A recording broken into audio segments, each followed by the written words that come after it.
मोक्ष मार्ग के अंदर का अगर कोई हार्द हो तो वो है योग्यता। पिछले क्लास में हमने जाना हुआ था। नमो अरिहंताणम, जिन शासन का सबसे पहला सूत्र का पहला पद अरिहंत, अरिहंताणम, ये अरिहंत ये प्राकृत शब्द का, प्राकृत भाषा का शब्द है। अगर इसका संस्कृत के अंदर अनुवाद करने में आए तो अरहद, अरहत ऐसा नाम पड़ता है, जिसका मतलब बन जाता है योग्यता। नंदीवर्धन राजकुमार विद्यार्थियों के साथ झगड़ा करता है, मारता है, पीटता है, कूटता है। सारे के सारे उनके विद्यार्थी जो भी सहवर्ती थे वो सब त्रस्त आ चुके हैं कि न जाने कब इसके मन में भूत सवार होगा और हमको पीटना शुरू कर देगा।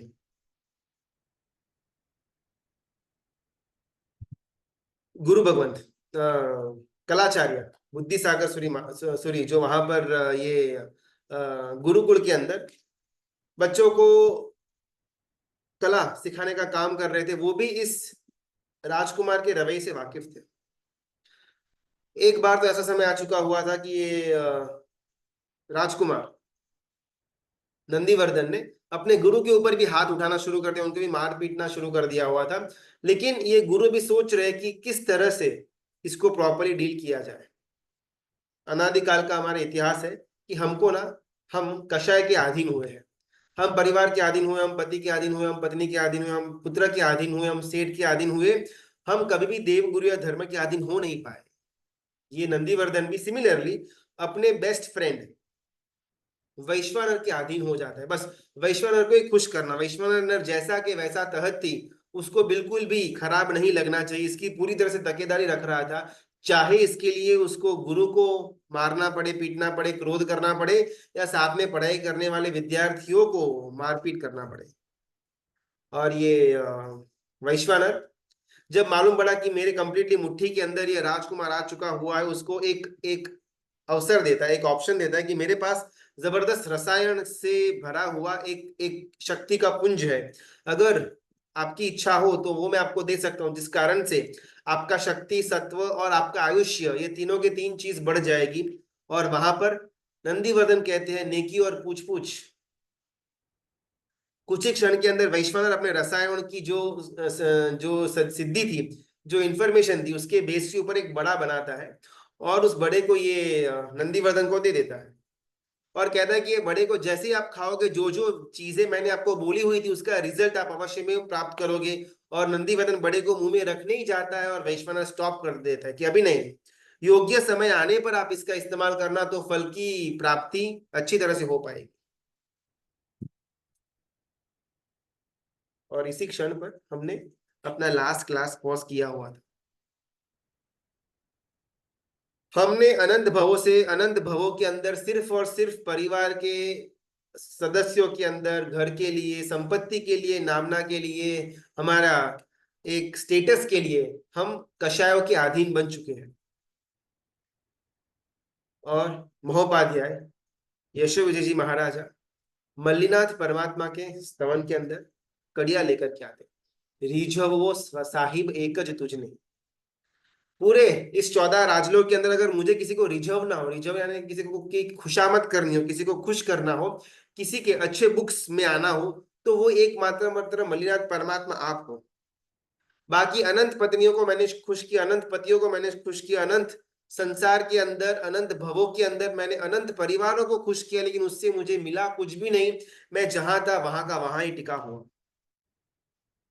स्वाध्याय के अंदर अगर लगता है कि भाई बहुत अच्छा वर्ग आ रहा है, इनको मैं ऐसी बातें बोलूंगा तो शायद मेरी नामना होगी, अगर मैं उनको यहाँ से यहाँ कर पर कनेक्शन लेकर के जाऊंगा, ये पदार्थ भी उनको बताऊंगा, तो वो खुश हो जाएंगे। अगर मेरी ये विचारधारा है तो बहुत सुंदर। यहाँ पर मुनि सुंदर सूरी महाराजा अध्यात्म कल्पद्रुम के अंदर प्रश्न करते हैं मुझ जैसे के, कि तूने 15, 20, 25, 50 लाख, 2 लाख करोड़, 5 करोड़ लोगों को खुश भी किया, प्रसन्न भी किया, तुझे मिला क्या? अनंत भव में हमारा चक्रवर्ती का भी भव हुआ, जिसमें 6 खंड के हम अधिपति रह चुके हुए, करोड़ों की मात्रा में तो सिर्फ हमारे पास सैन्य था, प्रजा ट्रिलियंस ऑफ ट्रिलियंस की मात्रा में थी, और फिर भी इतने लोगों की खुशामद मैंने सहन की, मैंने लोगों को खुश भी किया, प्रजा को खुश किया, लेकिन आज भी मैं यहीं पर बैठा हुआ हूं, रिझव वो साहिब एकज तुझने। और जैसे ही मल्लीनाथ परमात्मा के स्तवन की ये कड़िया महोपाध्याय जी भगवंत की अगर हम गुनगुनाना शुरू कर देते हैं, एक सवाल मन के अंदर आता है कि अगर मैं परमात्मा को रिझवने के लिए, उनको खुश करने के लिए, परमात्मा को खुश करना, इसका मतलब है परमात्मा की आज्ञा का पालन करना, बिकॉज वो तो कृतकृत्य हो चुके हुए, सिद्ध गति को प्राप्त हो चुके हैं, अभी उनको कोई चीज बाकी है नहीं। जिस जीव को सब कुछ मिल चुका हुआ हो, उसको आप कैसे ही खुश कर पाओगे? वो ऑलरेडी अपने सैचुरेटेड लेवल पर पहुंचा हुआ है। तो मेरे कोई भी क्रिया करने से या न करने से, भावों का भावना करने से या न करने से परमात्मा को कोई फर्क नहीं पड़ने वाला। लेकिन यहाँ पर जब परमात्मा को रिझवने की बात आती है, उसका अर्थघटन इस प्रकार लेना कि उनकी आज्ञा का पालन करना।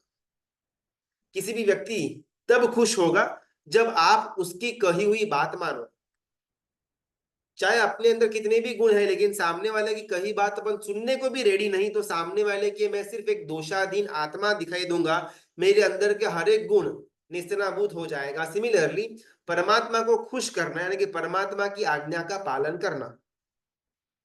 तो यहाँ पर एक साधक या फिर एक एक चिंतक जो चिंतन मंथन करता है, उसके मस्तिष्क में अवश्य सवाल आएगा कि अगर मैं परमात्मा को रिझवने के लिए, उनकी आज्ञा का पालन करने के अंदर आगे बढ़ता हूं, और कहीं ना कहीं परिवार की ओर से कोई कषाय युक्त जीव का कुछ विपरीत घटना घटित हो जाती है, तो ऐसे में मेरा कर्तव्य क्या? एक सम्यक दृष्टि जीव का कर्तव्य क्या? बिकॉज मेरा तो शायद पर्याय बदलता रहेगा, ऊपर नीचे होता रहेगा, लेकिन अगर एक सम्यक दृष्टि जीव है जो परमात्मा की आज्ञा का पालन करने के लिए आगे बढ़ा हुआ है, और परिवार बोलो या एक्सटेंडेड फैमिली बोलो या कहीं से भी कोई व्यक्ति विपरीत घटना के अंदर चला जाता है, विपरीत भावों को पैदा कर लेता है, उस समय एज अ समकीति, एज अ सम्यक्त्वी, मेरा कर्तव्य क्या? लास्ट स्वाध्याय के अंदर बहुत सारे सुंदर सुंदर उत्तर मिले हुए थे कि 80-20 का रेशियो रखना, या फिर परिवार को ही या परिवार के सदस्यों को जिसके अंदर खुशी मिलती हो ऐसी क्रिया करना। एक बार के लिए अपन परमात्मा की आज्ञा को थोड़ा साइड में रखेंगे, वो उचित होगा। या फिर परिवार को कंप्लीटली इग्नोर करके परमात्मा की आज्ञा का पालन करने के लिए आगे बढ़ जाना, परिवार का जो होना हो वो होता रहेगा। ऐसे अलग अलग अलग उत्तर हम सबके बीच में से आए हुए थे।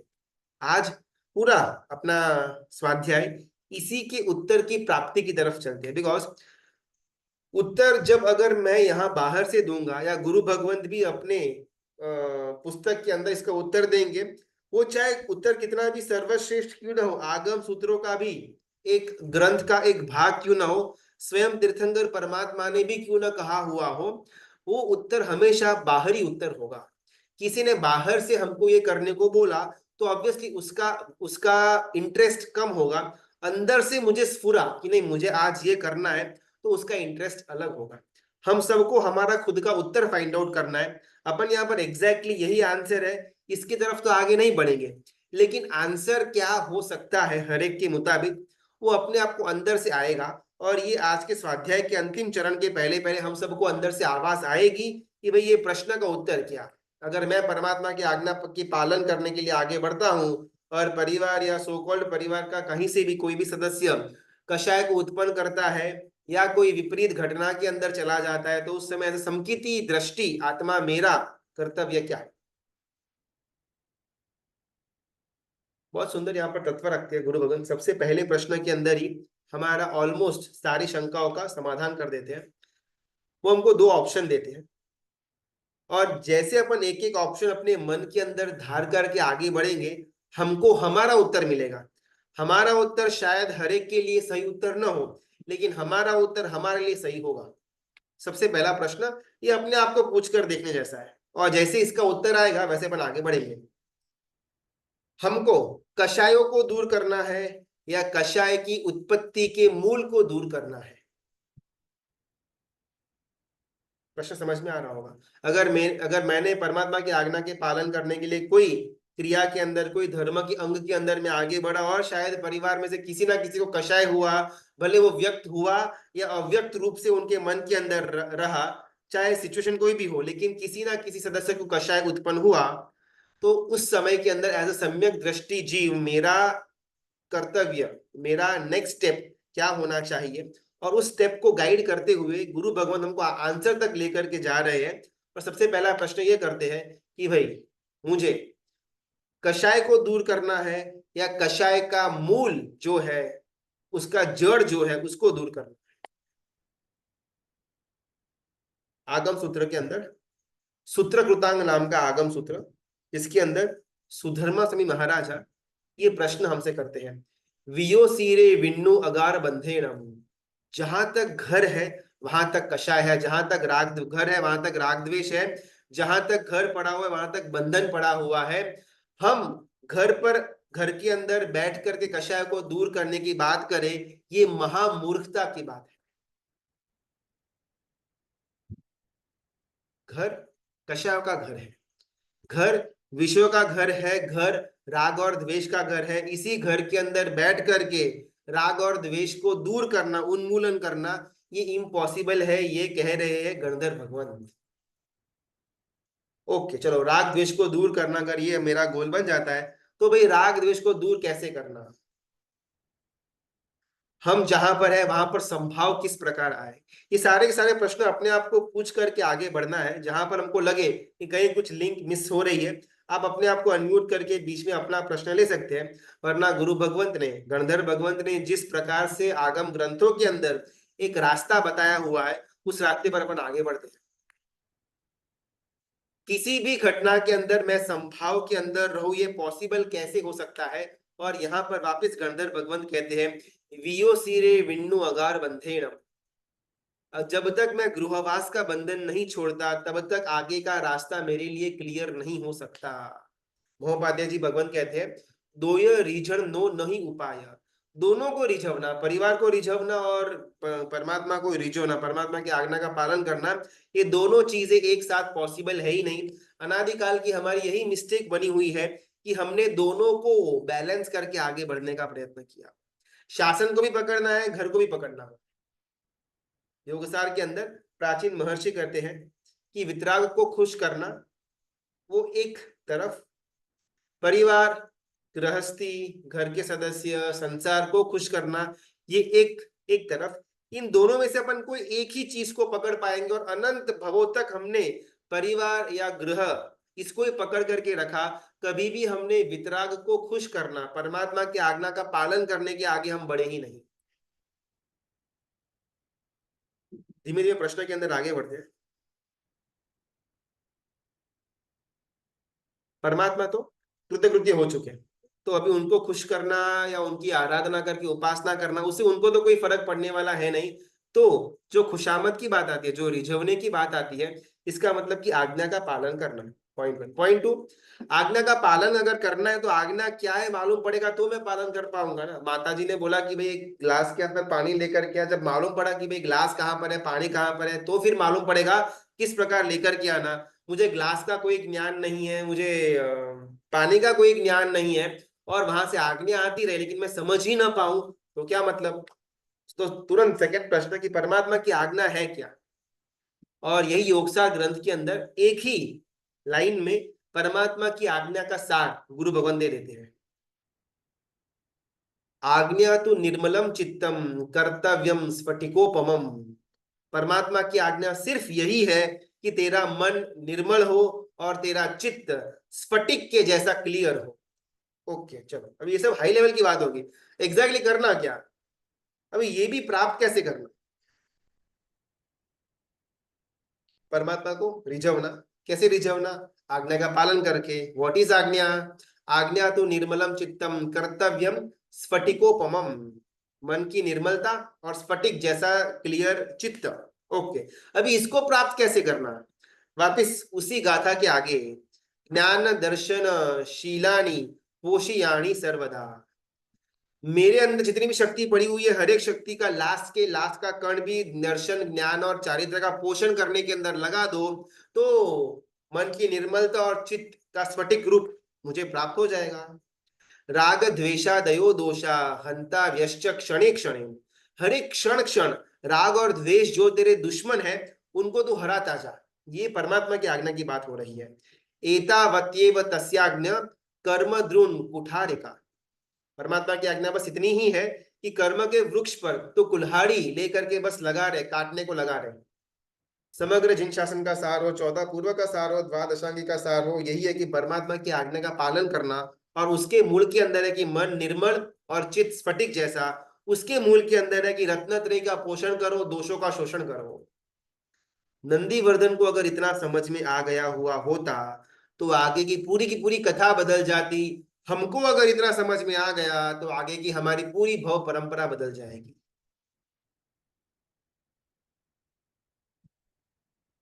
परमात्मा की आज्ञा का पालन यानी कि निर्मल मन, स्फटिक जैसा चित्त। कैसे? रत्नत्रय का पोषण करके। कैसे? दोषों का शोषण करके। नंदीवर्धन को अगर इतना समझ में आ गया हुआ होता तो उपबीति भवप्रपंच कथा में कंप्लीट यूटर्न आ गया हुआ होता। इतना अगर मैंने समझ लिया हुआ होता तो मेरी भव परंपरा के अंदर यूटर्न आ गया हुआ होता। हम यहाँ पर नंदीवर्धन को में आ जाए इसका प्रयत्न कर रहे हैं, लेकिन सिद्धशिखनी गुरु भगवंत हमको समझ में आए इसका प्रयत्न कर रहे हैं। हमारी कथा के हम खुद ही निर्माता है, हम खुद ही निर्देशक है, हम खुद ही पटकथा लेखक है, हम खुद ही नायक है।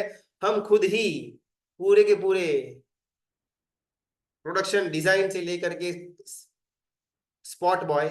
मेरी कथा का मैं खुद ही हूँ। उपनिषदों के अंदर, जैन ग्रंथों के अंदर बहुत सुंदर बात आती है। स्वयं ब्रह्मा स्वयं विष्णु स्वयं देवो महेश्वर। मैं खुद ही ब्रह्मा, मैं खुद ही विष्णु, मैं खुद ही महेश्वर हूं। मैं खुद ही मेरी सृष्टि का सर्जन करने वाला हूं। मैं विष्णु बन करके मेरी सृष्टि को चलाने वाला भी मैं ही हूं। और महेश बन करके मेरी सृष्टि के अंदर प्रलय भी मैं खुद ही लेकर के आने वाला हूं। स्वयं विश्वमिदं सर्वम स्वस्वमादन्य किंचन। समग्र विश्व मैं ही उत्पन्न करता हूं, समग्र विश्व मैं ही चलाता हूं, समग्र विश्व का प्रलय भी मैं ही लेकर के आता हूं। यही उपनिषदों के अंदर एक और वाक्य आता है, ब्रह्म सत्यम जगन मिथ्या। ब्रह्म, ब्रह्मा वो उनके एंगल से ब्रह्मा ही स्वरूप है, ब्रह्मा ही सत्य है, उनके सिवा बाकी सब मिथ्या है। अगर हम हमारे लेवल का इससे अर्थघटन करें तो ब्रह्म जो नाम जो शब्द है उसका मतलब होता है आत्मा। आत्मा ही सत्य है, आत्मा के सिवा बाकी सब कुछ मिथ्या है। ये श्लोक का रहस्य हुआ। स्वयं ब्रह्मा स्वयं विष्णु स्वयं देवो महेश्वर। मेरा आत्मा खुद ही सर्जन करता है अपने अलग अलग कर्मों की विटंबना के कारण से। वो अलग अलग शरीरों का सर्जन करता है, अलग अलग परिस्थितियों का सर्जन करता है, अलग अलग परिवारों का सर्जन करता है, अलग अलग विचारों का सर्जन करता है। स्वयं विष्णु, मेरा आत्मा खुद ही विष्णु है। अलग अलग कर्मों की काल छाल के अंदर किस प्रकार कौन सा कर्म कब उदय में लेकर के आना, जिस कारण से मेरा ये नाटक चलता रहे, वो डिसाइड करने वाला भी मेरा आत्मा मैं खुद हूं। स्वयं देवो महेश्वर। मेरे जीवन के अंदर प्रलय को लेकर के आने की ताकत सिर्फ और सिर्फ मेरे पास है। मेरा न जाने कहीं से बांधा हुआ कौन सा एक कर्म उदय में आ जाएगा कि मैं कायोत्सर्ग में खड़ा होऊंगा और कोई कान में आकर के खिल्ला ठोक देगा। स्वयं का महेश्वर, स्वयं के जीवन के अंदर का प्रलय मैं खुद ही लेकर के आ सकता हूं। हमारा संसार नाम का जो नाटक चल रहा है उसके अंदर स्क्रिप्ट भी मैं ही लगता हूँ, कठपुतली भी मैं ही हूँ। कठपुतली को चलाने वाला सूत्रधार जो होता है वो भी मैं खुद ही हूँ। नाचता भी मैं खुद हूँ, नाटक भी मैं खुद करता हूँ, दर्शक भी मैं खुद हूँ, तालियां भी मैं ही बजाता हूँ। जब जब अपने को ना कोई जीवन के अंदर प्रॉब्लम्स आती हो तो ज्योतिष वगैरह के पास अपन भाग करके चले जाते हैं कि मेरा कौन सा ग्रह नट रहा है, कब ये साढ़े शादी कम होगी, कौन से माला कौन सा नंग पहनने से जीवन के अंदर सुख शांति समृद्धि आएगी। यहाँ पर सिद्धशिखनी गुरु भगवंत कहते हैं कि ये जो ज्योतिष है वो तो सिर्फ मेरी कुंडली बना सकते हैं, मेरे ग्रहों को बनाने वाला मैं स्वयं खुद हूं। वास्तुशास्त्र के अंदर घर में कहां पर भार आता है, कहां पर अग्नि खुना है, कहां पर लोड बेयरिंग बीम है जिसके नीचे कोई भी कीमती वस्तु नहीं रखनी चाहिए, ऐसा वास्तुशास्त्र कहता है। लेकिन सिद्धेश्वरी गुरु भगवंत कहते कि मेरे जीवन के अंदर कर्मों के भार के अंदर जो आत्मा दबा हुआ है वो जब तक कर्मों के भार से ऊपर नहीं आएगा तब तक मुक्ति इम्पॉसिबल। बाहर का जितना भी इन्फेक्शन है उसका कारण आत्मा के अंदर लगा हुआ इन्फेक्शन। सिद्धेश्वरी महाराजा तो भीतर के अंदर हमको कह रहे हैं कि जितना हम भीतर के अंदर की जितनी भी गड़बड़ है, जितनी भी प्रॉब्लम्स है, हम उसको जब तक सॉल्व नहीं करेंगे तब तक बाहर कितना भी अपन प्रयत्न कर ले कोई फर्क नहीं पड़ने वाला। गांव से एक बंदा शहर आया, पला बड़ा, जन्म सब कुछ गांव के अंदर हुआ था। एकाएक उसको शहर में आने का अवसर बना। किसी अपने मित्र को टेलीग्राम किया, चिट्ठी की, फोन से बात हुई और मालूम पड़ा ये एड्रेस है। और वो इस एड्रेस पर जाकर के उस दिन पहुंच गया। फ्रेंड ने उसको अंदर बुलाया, अच्छी तरह से खाना खाना खिलाया पिलाया और उसको रूम के अंदर भेज दिया। रूम के अंदर लाइट पंखा सब कुछ चालू कर दिया। ये जो गांव से आया हुआ व्यक्ति था उसने अपने कपड़े वपड़े बदल करके सोने के लिए रेडी हो गया, लेकिन लाइट को बंद करने का आइडिया नहीं मालूम। रूम के अंदर छोटा सा टेबल पड़ा हुआ था, टेबल के ऊपर चढ़ जाता है ये आदमी और वो जो लाइट थी उसको फूंक मार रहा है। उसको ऐसा था कि भाई ये कोई कोई दिया है और इस दिया को अगर अपन फूंक मारेंगे, अपन हवा देंगे मुंह से, तो ये दिया बुझ जाएगा। और 15 मिनट 20 मिनट आधे घंटे से वो फूंक मार रहा है। सिद्धेश्वरी गुरु भगवंत कहते हैं कि वो गांव से आया हुआ व्यक्ति पूरा जीवन भी फूंक मार ले फिर भी लाइट को कोई भी फर्क नहीं पड़ने वाला। एकाएक अगर पावर कट हो जाएगा तो अपने आप लाइट बंद हो जाएगी, लेकिन वो फूंक मारने से बंद नहीं होगी, वो पावर कट हुआ इस कारण से बंद होगी। अगर ये रहस्य वो गांव वाले को नहीं मालूम ना, तो पूरा जीवन वो वहां पर खड़ा खड़ा फूंकी मारता रहेगा। टू द कॉन्ट्ररी, शायद टेबल खिसक जाए, पैर टूट जाए, फ्रैक्चर आ जाए, ये एडिशनल हो सकता है, लेकिन कभी भी वो लाइट बुझने वाली है नहीं। संसार की जितनी भी तकलीफें हैं, जितनी भी हमारी प्रॉब्लम्स है, जितने भी हमारे अंदर के प्रलय है, जितने भी हमारे अंदर के झगड़े हैं, इन सबका कारण, इन सबका अगर मुझे बंद करना हो ये घटनाओं को, तो मेरे पास एक ही स्विच है। वो स्विच को मैंने बंद कर दिया और मेरे प्रॉब्लम्स खत्म। पद्म राजा, अभी भी हमारा वो उत्तर हमको मिला हुआ नहीं है। जैसे अपना स्वाध्याय आगे बढ़ेगा अपने को अंदर से उत्तर आएगा। पद्म राजा, नंदीवर्धन के कलाचार्य के पास इनको रखा हुआ है। वो चिंता में सतत जूझ रहे हैं कि मेरा बच्चा बराबर तो पढ़ रहा हुआ होगा ना, उसको कला तो मालूम पड़ रही हुई होगी ना, उसके अंदर विद्वत्व तो आता हुआ होगा ना। और ये पद्म राजा के पास उनका एक असिस्टेंट था, मंत्री था, जिसका नाम था विदुर। ये पद्मा राजा ने कंप्लीटली ये नंदीवर्धन की जो भी जिम्मेदारी है गुरुकुल में जाने के बाद, वो ये विदुर को सौंप दी हुई थी कि भाई तू पीरियोडिकली, फ्रीक्वेंटली उसकी खबर लेते रहना, कैसे उसकी पढ़ाई चल रही है, क्या उसके वहां पर प्रोग्रेस है, क्या वहां पर प्रॉब्लम्स है, सब कुछ जो अपडेट लेते रहना, और जब मैं पूछू तब तू मुझे बताना। ओके, विदुर तो रेडी था।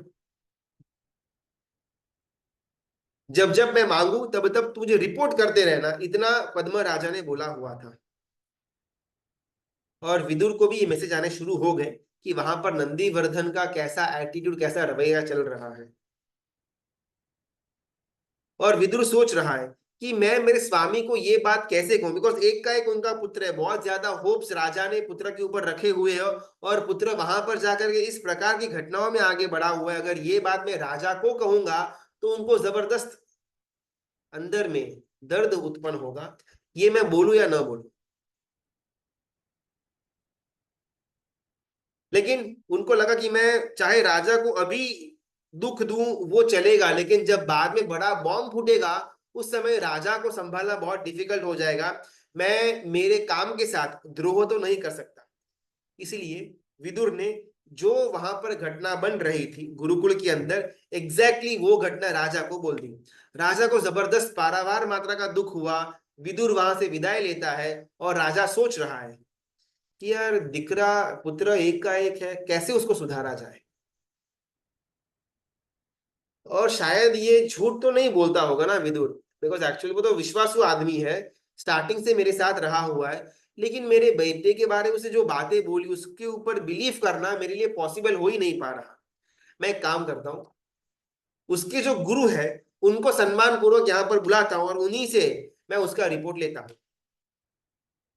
इस घटना की स्टार्टिंग में हमारी बात हुई थी कि कोई विद्वान आदमी राजा के पास आता है और राजा उनसे सवाल करता है कि राजा की चढ़ती और पड़ती, राजा का सक्सेस और फेलियर किस प्रकार मालूम पड़ेगा। और वहां पर वो विद्वान व्यक्ति उनको दो ऑप्शंस देता है कि चाहे आत्मा के नजरिए से हो या भौतिक नजरिए से हो, इन दोनों नजरिए से एक ही आंसर मैं आपके उत्तर का दे पाऊंगा। और वो घटना की तरफ सिद्धेश्वरी गुरु भगवंत हमको लेकर के जा रहे हैं।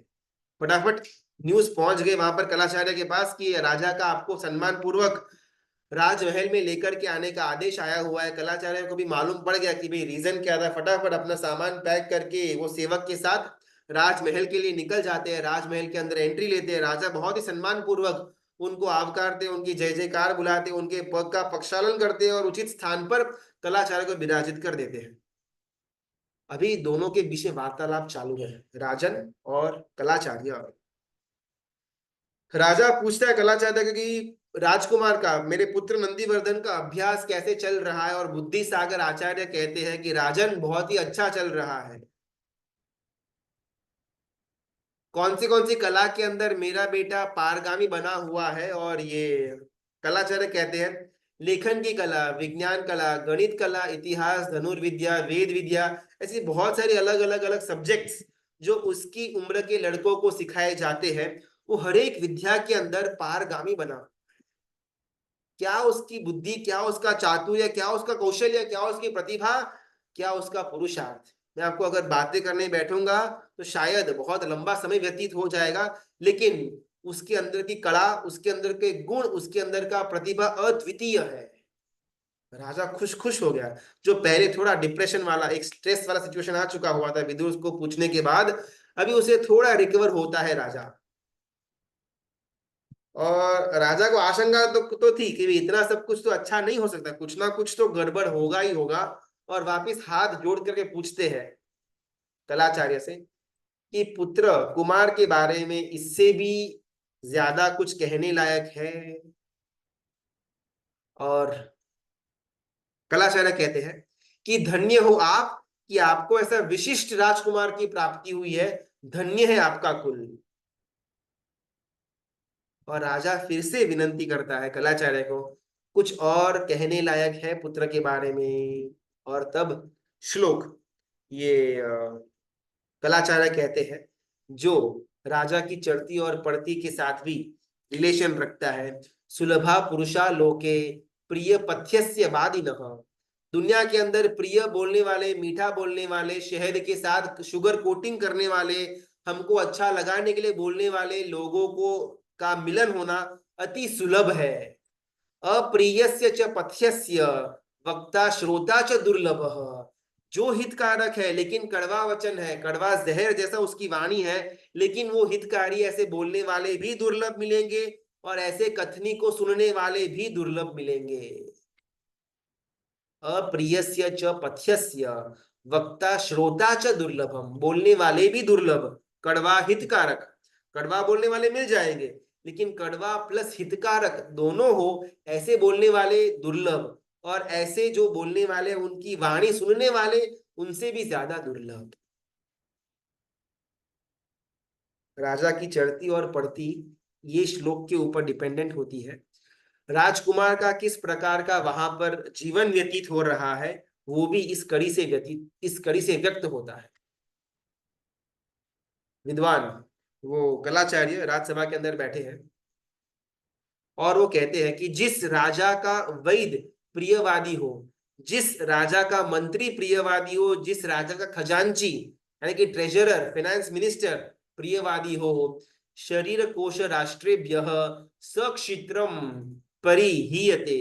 जिसके वैद मीठा बोलना मांगते हो, वो वैद के राजा का शरीर हानिकारक हो जाता है। जो खजांची, जो ट्रेजरर सिर्फ मीठा बोलना जानता है, वो राजा का खजाना साफ हो जाता है।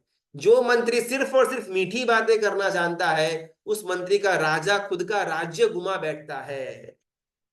बुद्धिसागर आचार्य भगवंत कहते हैं कि हे राजन, मेरी फर्ज, मेरा कर्तव्य बनता है कि मैं आपको सच्चाई बोलूं।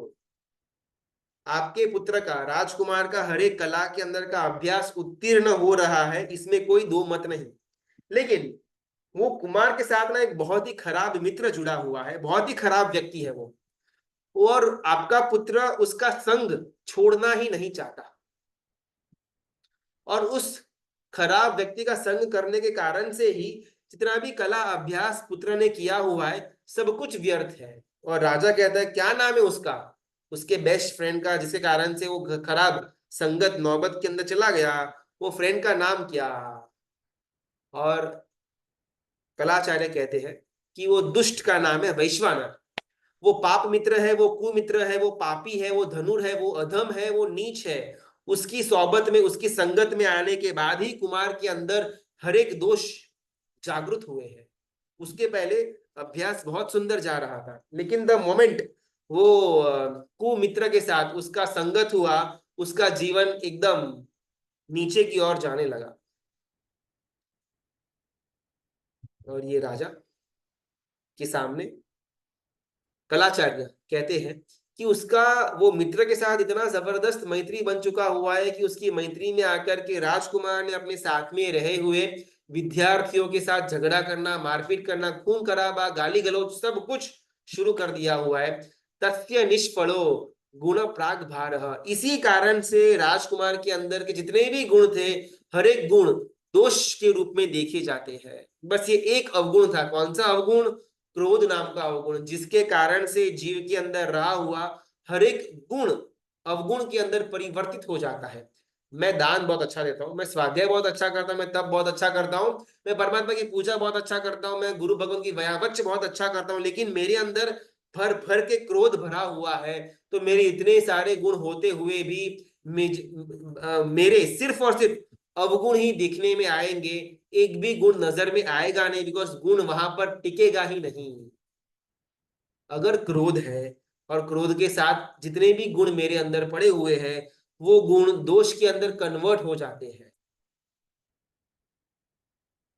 राजा को जबरदस्त आघात लगा, बिकॉज वो विदुर से जो बात जानी हुई थी ना, उसमें कहीं ना कहीं एक आशा की किरण थी कि विदुर तो पूरा दिन इधर बैठा रहता है राजमहल के अंदर, उसको क्या मालूम वहां पर क्या चीजें हो रही है। लेकिन जब राजकुमार के जो टीचर थे उससे स्वयं ये बात जानने को मिली, अभी तो राजा ने पक्का कर लिया कि मेरे पास और कोई ऑप्शन नहीं है, शायद ये जो बोल रहे हैं वही सत्य है। राजा एकदम से ब्लैंक एब्सेंट माइंड हो जाते हैं, और खड़े खड़े जो बातचीत कर रहे थे एकदम से सिंहासन के ऊपर गिर जाते हैं, बैठ जाते हैं। और चिंतातुर मुद्रा के अंदर विदुर जो साथ में खड़ा हुआ था उसको पास में बुलाते हैं, और उसे कहते हैं कि वो नंदीवर्धन जो है हमारा राजकुमार, उसकी और वो वैश्वानर की दोस्ती कैसी भी करके तोड़नी पड़ेगी। बिकॉज जैसे कलाचार्य बोल रहे हैं ना, वो बहुत ही खराब इंसान है, बहुत ही खराब व्यक्ति है, और जितना ज्यादा मेरा बेटा उसकी नौबत संगत में रहेगा उसका जीवन नीचे ही जाने वाला है। तो इससे बेटर है कि ज्यादा हानि हो उसके पहले अपन उन दोनों का संबंध कट कर दे, अपन कैसे भी करके उसकी मित्रता को तुड़ा दे।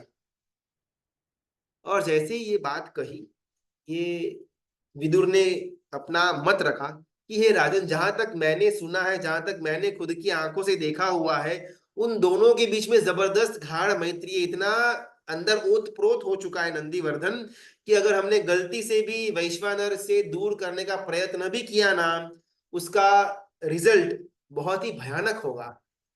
न करे नारायण की वो आपके ऊपर भी हाथ उठा दे या फिर आपको परलोक सिधा दे, यहां तक की भी पॉसिबिलिटी पड़ी हुई है अगर हमने वैश्वानर को और नंदीवर्धन को अलग अलग किया तो।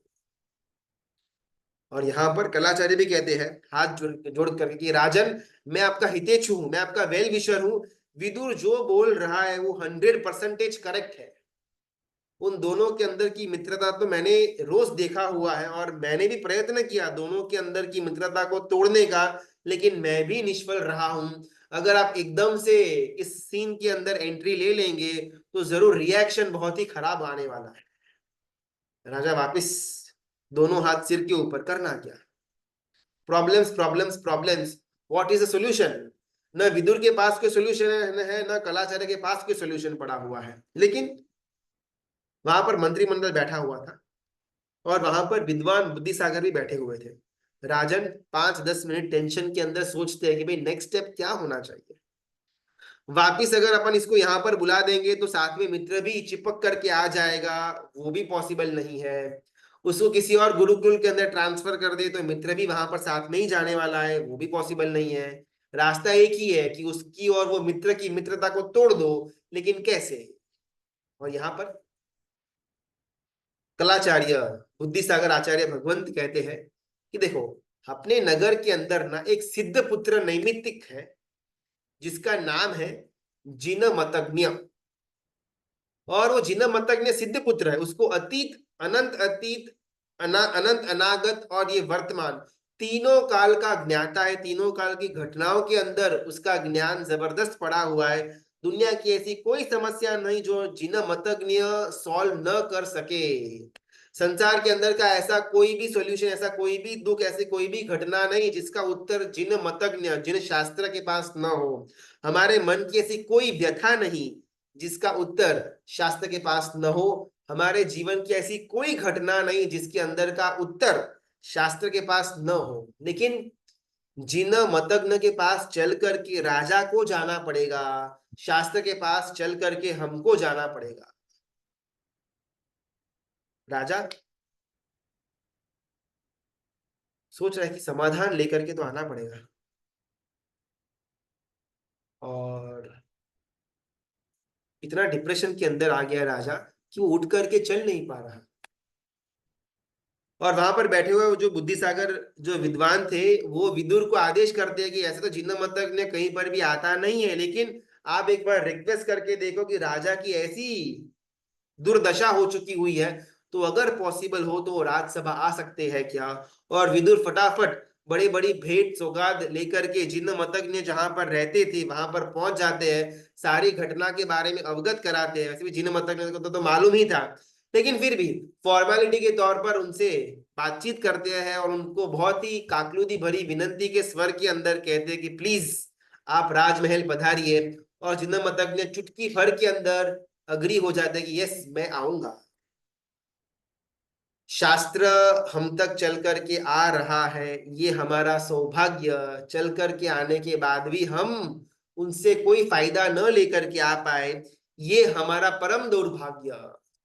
हमको कहीं पर कोई पुस्तक पढ़ने का जरूरत नहीं था, हमको कहीं पर कोई भी पंडित के पास जाने का जरूरत नहीं था। घर पर बैठे बैठे हमको तत्व मिल रहा है, लेकिन फिर भी हमारा तत्व सुनने के अंदर और सुनने के बाद पालने के अंदर हमारी जिज्ञासा, हमारा धगस, हमारी पुरुषार्थ कितनी। बड़े सम्मान से जिन मतज्ञ राजमहल के अंदर आते हैं, और राजा भी अपनी खुशी के लिए सारी घटनाओं को स्टार्टिंग से लेकर के एंड तक वापस रिपीट करते हैं, क्या क्या नंदीवर्धन राजकुमार ने किया, और पूछते हैं कि भाई इसका सोल्यूशन क्या। और जिन मतज्ञ जिनके पास अनंत अतीत और अनंत अनागत का ज्ञान है, वो कहते हैं कि जहां तक मुझे नजर में आ रहा है, इसका एक ही उपाय है, ओनली वन ऑप्शन, और उसको भी लागू करना, उसको भी इंप्लीमेंट करना अति दुर्लभ है। बहुत ही गंभीरता से राजा ये सुन रहा है, बिकॉज ये एकमात्र उसके पास होप, आशा की आखिरी किरण है अपने पुत्र को बचाने की। और राजा कहते हैं कि जो भी उपाय होगा मैं सब कुछ करने को रेडी हूं। और सिद्धपुत्र तब कहते हैं कि राजन सुनिए, एक नगर है, नगर के अंदर चित्त सौंदर्य नाम का एक एरिया है, एक उसके अंदर का एक भाग है। और वो नगर कैसा है? सर्वोपद्रव निमुक्तम समस्त गुण भूषितम, यानी कि बाहर के और अंतर के जितने भी उपद्रव हो सकते हैं, बाहर के उपद्रव यानी कि भूख लगना, प्यास लगना, ठंडी लगना, गर्मी लगना, ये सब कुछ। अंतर के उपद्रव यानी कि राग द्वेष क्रोध मान माया लोभ, ये सब कुछ अंतर के उपद्रव। जिस नगर के अंदर न बाहरी उपद्रव है न ही आंतरिक उपद्रव है, ऐसा जो नगर है उसका नाम है चित्त सौंदर्य नगर। सर्व उपद्रवों से वो मुक्त वो नगर है। सिद्धेश्वरी गुरु भगवंत उपमिति भवप्रपंच कथा के अंदर नंदीवर्धन के माध्यम से हमारी समस्या हमारे सामने रखते हैं और उस समस्या का सॉल्यूशन भी देते हैं। अभी समाधान की दिशा में आगे लेकर के जा रहे हैं। यहाँ पर नंदीवर्धन है, वैश्वानर है, दोनों के बीच कैसे मित्रता को अलग करना उसके बारे में बात आ रही है। एक मैं हूं और एक मेरा क्रोध है, दोनों के बीच जो गाढ़ मैत्री बन चुकी हुई है उसको कैसे तोड़ना, वो बात सिद्धेश्वरी गुरु भगवंत करने जा रहे हैं। समाधान सॉल्यूशन की दिशा में आगे बढ़ते हैं। चित्त सौंदर्य नाम का नगर, उसका वर्णन सिद्धेश्वरी गुरु भगवंत कर रहे हैं। बहुत ही मार्मिक बात, जितने भी सवाल मेरे अंदर पड़े हुए हैं उन सारे के सारे सवालों का एकमात्र अगर जवाब हो तो वो है सुंदर चित्त। हम सुंदर घर तक पहुंच गए, हम सुंदर फर्नीचर तक पहुंच गए, हम सुंदर किचन तक पहुंच गए, सुंदर बाथरूम, सुंदर वॉशरूम, सुंदर सब कुछ, लेकिन अगर मैं सुंदर चित्त तक नहीं पहुंचा तो बाकी जितना भी सुंदर बाहर पड़ा हुआ हो मेरे लिए किसी काम का नहीं। बाहर सब कुछ सुंदर है, लेकिन अगर मेरा मन ही मैला है तब तक मुझसे उपाधि, मुझसे प्रॉब्लम्स दूर बिल्कुल भी होने वाली है नहीं। जब तक गटर रहेगी तब तक मच्छर रहेंगे, जब तक गंदगी रहेगी तब तक रोग रहेंगे, जब तक मन के अंदर विषय की तृष्णा कषायों का जोर रहेगा, राग द्वेष रहेगा, तब तक बाह्य और अंतर दोनों उपद्रव रहेंगे। धीमे धीमे हमारा जो क्वेश्चन था स्टार्टिंग का, परमात्मा की आज्ञा वर्सेस संसार या परिवार का पालन, उस उसके समाधान की तरफ भी यही एक घटना हमको लेकर के जाएगी। Corporation, BMC, Bombay municipality corporation, अभी बारिश का समय चालू है, बहुत बहुत जगह पर थोड़ी कम बारिश गिरने से ही बॉम्बे के अंदर रोड जाम, पानी भर जाता है। ऐसी परिस्थिति के अंदर कॉरपोरेशन के अंदर एक इंसान जाता है और वो कंप्लेन लेकर के जाता है, और वो कंप्लेन करता है कॉरपोरेशन के जो वहां पर जो उनके ऑफिसर, गवर्नमेंट ऑफिसर रहते हैं, कि मैं 2 दिन पहले शहर की, मुंबई शहर के गटर के अंदर गिर गया। वो गटर के अंदर क्या बदबू आ रही थी, कितना गंदा पानी बह रहा था, वो गटर के अंदर में अकेला पड़ा था। 13 बार गटर के अंदर रहे हुए उंदर, चूहे ने मुझे काटने का प्रयत्न किया। मेरे शरीर के ऊपर 13 जगह पर चूहे के काटने के निशान है। लोग जितना भी गंदा पड़ा हुआ सामान, बचा कुचा जो भी वेस्ट था, वो गटर के अंदर डालते थे। खुद का जूठा खाना, बचा हुआ सड़ा हुआ खाना गटर के अंदर डालते थे। खुद का मल मूत्र का विसर्जन भी गटर के अंदर करते थे। गटर के अंदर कोई भी व्यवस्था नहीं थी कि वहां पर मैं शांति से रह पाऊं। शांति से रहना तो बहुत दूर की बात, दिन का एक टाइम का मैं भोजन भी कर पाऊं ऐसी भी व्यवस्था गटर के अंदर नहीं थी। लगातार 48 घंटे 2 दिन तक मुझे गटर के अंदर रहना पड़ा। मैं आपको कंप्लेन करता हूं कि आपने गटर की स्वच्छता क्यों नहीं रखी। इतना बड़ा बीएमसी आप चला रहे हो, करोड़ों करोड़ों रुपए आपके पास आते हैं, आपके पास इतनी भी समझ नहीं कि गटर को थोड़ा प्रॉपर तो रखे। गटर कितनी गंदी है। अंदर मैं 2 दिन रहा, मुझे मालूम है मैं कैसे 2 दिन रहा।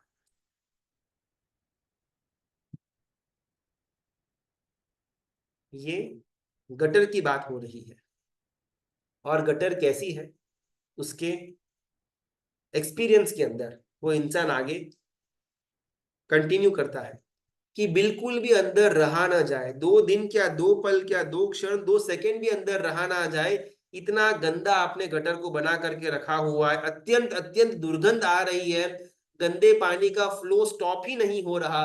उसके अंदर मल मूत्र सब पूरे के पूरे मुंबई शहर के लोगों का मानो कि वहीं से फ्लो हो रहा हो।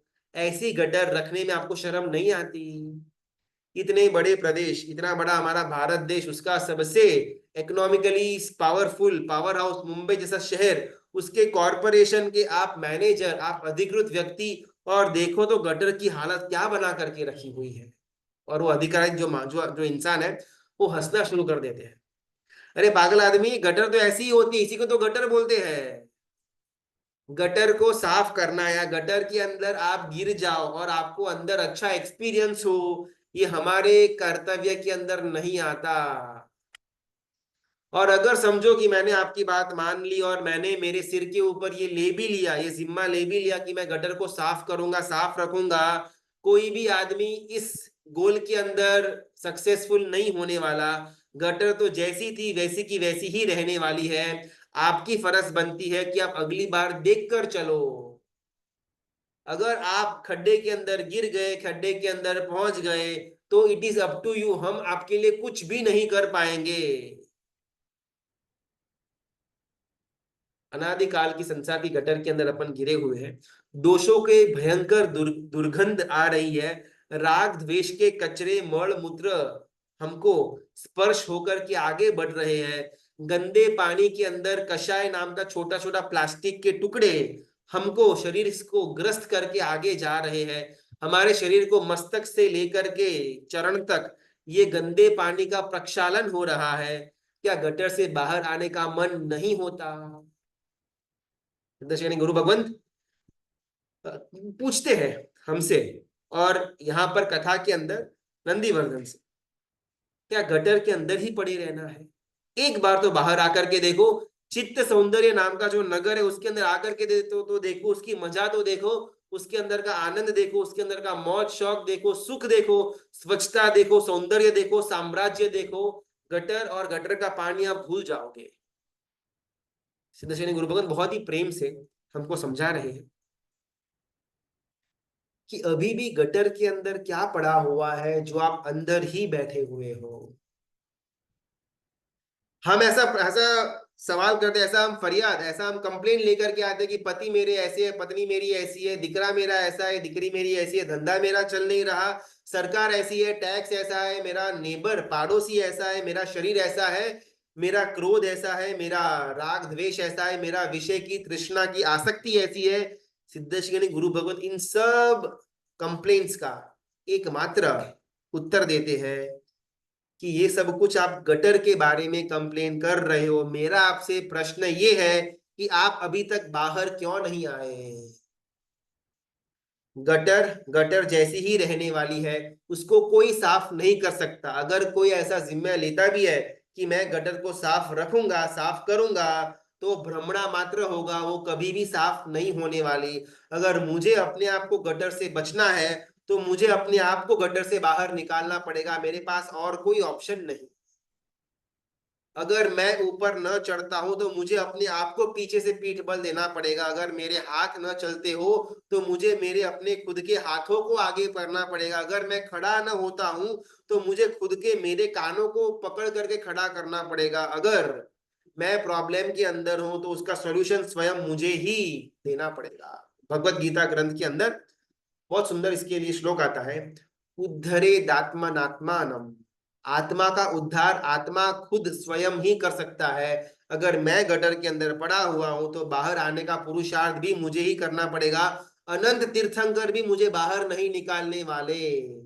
तीर्थंकर निमित्त बन सकते हैं, देवगुरु निमित्त बन सकते हैं, हमको रस्सी का एक टुकड़ा दे सकते हैं या फिर हमको लैडर सीढ़ी दे सकते हैं, लेकिन मुझे स्वयं अपने आप को पुरुषार्थ करके खड़ा करना पड़ेगा, सीढ़ी के ऊपर पैर रखने पड़ेंगे, बाहर आना पड़ेगा, रस्सी हाथ से पकड़ करके खींच करके ऊपर आना पड़ेगा। जब तक मैं ये नहीं करता, अनंत तीर्थंकर परमात्मा, अनंत अरिहंत भी मेरे लिए कुछ भी नहीं कर पाएंगे।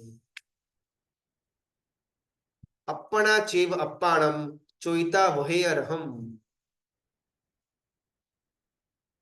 जब तक मैं खुद अपने लिए कुछ नहीं करता तब तक मेरा संसार के अंदर कोई भी चेंज आने वाला है नहीं। हम हमेशा सब कुछ औरों के ऊपर छोड़ देते हैं कि गुरु भगवान चातुर्मास के अंदर आएंगे और आराधना करवाएंगे तो ठीक है, नहीं करवाएंगे तो अपन बैठे, अपने को कोई पड़ी हुई नहीं है। गुरु भगवान के 4 महीने के बाद, चातुर्मास के बाद जब विहार होगा, अपन वापस जैसे थे वैसे के वैसे, दिन का 1 घंटा स्वाध्याय के अंदर शुभ भाव आते हैं, बाकी 23 घंटे कषाय के अंदर अपन पड़े रहेंगे। जब तक मैं खुद को स्वयं को पुरुषार्थ करके गटर से बाहर नहीं निकालता, तब किसी के बाप की ताकत नहीं कि मुझे बाहर निकाल सके। संसार यानी कि गटर, घर यानी कि गटर। भले अपन इसका नाम आगे नेम प्लेट के अंदर सुख छाया रख दे, आनंद रख दे, जलसा रखे, मन्नत रखे, वो रहेगा तो गटर की गटर ही। बीएमसी का जो नाला है, वो नाले के आगे जाकर के आप वैकुंठ लिख लो तो नाला वैकुंठ नहीं बनने वाली, नाला नाला ही रहने वाली है। सिमिलरली घर के आगे अगर अपन मन्नत, जलसा, छाया, आनंद वगैरह रख दे, इससे घर कोई स्वर्ग नहीं बनने वाला, घर गटर का गटर ही रहने वाला है। परिवार वो मेरी गटर है, धंधा, बिजनेस, काम वो मेरा गटर है, समाज कहो, व्यवहार कहो, व्यवसाय कहो, शरीर कहो, मित्र कहो, यहां तक कि मेरा सो कॉल्ड बाह्य क्षणिक सुख, सब कुछ गटर। ये सुख का साधन भी गटर। सिद्धेश्वर गुरु भगवंत कहते हैं, हकीकत में ये सब कुछ गटर के सिवा कुछ नहीं। अभी हमको कहना कि थोड़ा बहुत विचार आएगा कि अपने घर के अंदर तो धर्म भी करते हैं लोग, और मेरा परिवार सपोर्टिव है, कोई ज्यादा रेस्ट्रिक्शंस नहीं है। सामायिक करना है करो भले, उपदान करना है करो करो करो भले, चौवेल करना है भले करो, तो गटर किधर?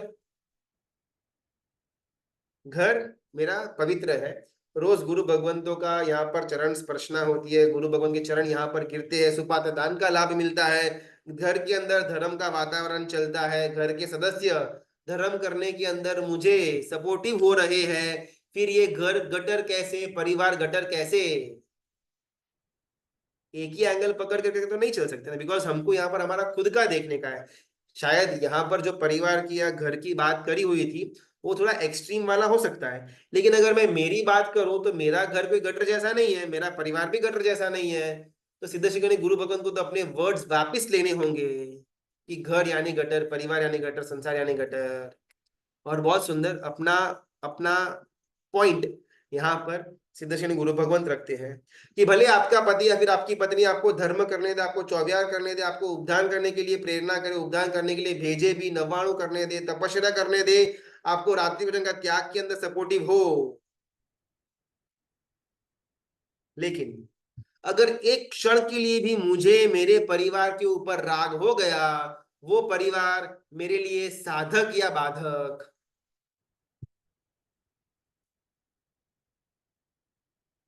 हमने 2-4 दिन पहले पुण्य के बारे में देखा हुआ था कि अगर मेरे अंदर दोष पड़े हुए हैं और अगर मेरा पुण्योदय भी जबरदस्त मात्रा का हो, डेंजरस कॉम्बो, बिकॉज सच्ची दृष्टि, सच्ची दिशा है नहीं और पुण्य का पावर हाथ में पड़ा हुआ है, तो मेरे मन के अंदर के मैले से मैले, गंदे से गंदे विचार को भी मैं घटना का एक स्वरूप दे दूंगा। बहुत डेंजर कॉम्बो। सिमिलरली मेरे अंदर अभी भी राग और द्वेष पड़ा हुआ है और मेरा परिवार भी उसको अनुकूलता वाला ही पर्याय के अंदर रहता है, ये सिर्फ और सिर्फ मेरे राग और द्वेष बढ़ाने वाला है। चलो ओके, अपन एक स्टेप आगे बढ़ते हैं। मेरा घर कोई गटर नहीं है, मेरा परिवार, मेरा संसार, मेरा धंधा कोई गटर नहीं है, सब लोग धर्म की अनुकूलता वाले हैं और टू दी एक्सटेंट मुझे भी उनके ऊपर राग द्वेष कम है। बिल्कुल है नहीं ऐसा तो नहीं बोल पाऊंगा, लेकिन कम है, जितना बाकियों को होता है उतना तो मुझे मेरे घर, धंधे या परिवार के ऊपर राग द्वेष नहीं है। और सिद्धेश्वरी गुरु को एक स्टेप आगे लेकर के जाते हैं। अगर मेरे परिवार के सदस्य, अगर मेरे परिवार वाले मुझे दीक्षा के लिए भेजते नहीं है, प्रेरणा नहीं देते, धक्का नहीं मारते, वो परिवार बाधक या साधक। गटर के अंदर साथ में बैठे हुए हैं, हमको गटर से बाहर निकलने का सीढ़ी भी मिला हुआ है, मेरे साथ में रहा हुआ मेरा मित्र अगर मुझे सीढ़ी के ऊपर चढ़ाने का ज्ञान नहीं देता, जानने के बावजूद भी, वो मेरा कल्याण मित्र या अकल्याण मित्र। संसार से पार उतरने का, दीक्षा, संयम का जीवन एकमात्र मेरे पास सार है, ये जानने के बाद भी मेरा परिवार मुझे उसमें आगे बढ़ाने के लिए प्रेरणा नहीं देता या आगे बढ़ाने से मुझे रोक देता है, मेरा वो परिवार गटर या नहीं।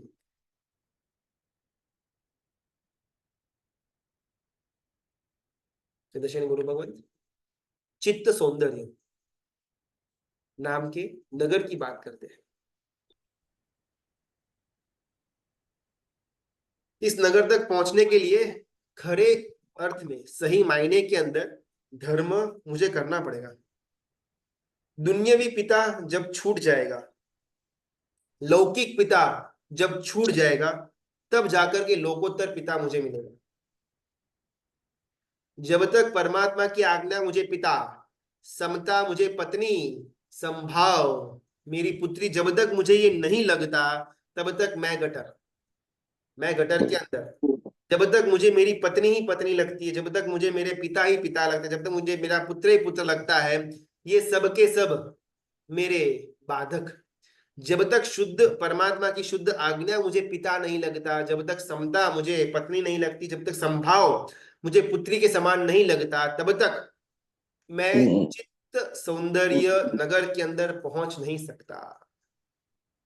वापिस हमारा प्रश्न स्टार्टिंग में जो हमने लिया हुआ था, परमात्मा की आज्ञा वर्सेस परिवार। देखो ये एक व्यवहारिक प्रश्न है। कुछ दिन पहले जैन मीडिया के अंदर भी मेहुल ने बहुत सुंदर रखा हुआ था। कुछ बोलना है तो बोल सकते हैं, वरना म्यूट पर जाएंगे तो बेटर होगा। बहुत सुंदर एक वीडियो भी रखा हुआ था कि अगर घर के अंदर दीक्षा लेनी हो किसी को और जबरदस्ती ले, माता पिता की अनुमति के बिना ले, तो उचित या अनुचित, और बहुत बहुत सुंदर मार्मिक दृष्टांतों के द्वारा वो प्रश्न को टैकल करने में आया हुआ था। लेकिन हमारा मन कैसा है ना हल्का सा उसको एक एक अपवाद मिल जाए, हल्का सा भी उसको एक मौका मिल जाए नीचे बैठने का, वो तुरंत लेट जाएगा। वो अच्छा ऐसा है ना, ठीक है, अपने को क्या, आराम से अपन रहेंगे जीवन के आखिरी समय के अंदर, हमारा जब सब करते हुए पूरा हो जाए, माता पिता को भी हमने परलोक सिधा दिया, बच्चे को भी हमने वेल सेटल कर दिया, तब करेंगे धर्म। अपन फिर अलग अलग आलम्बन भी लेते हैं। और यहाँ पर हमारी मन की जो वो दुर्बलता है, उस दुर्बलता को निशाना सिद्धेश्वरी गुरु भगवंत लगाते हैं कि अब तक मैं गटर के अंदर बैठा क्यों हूं।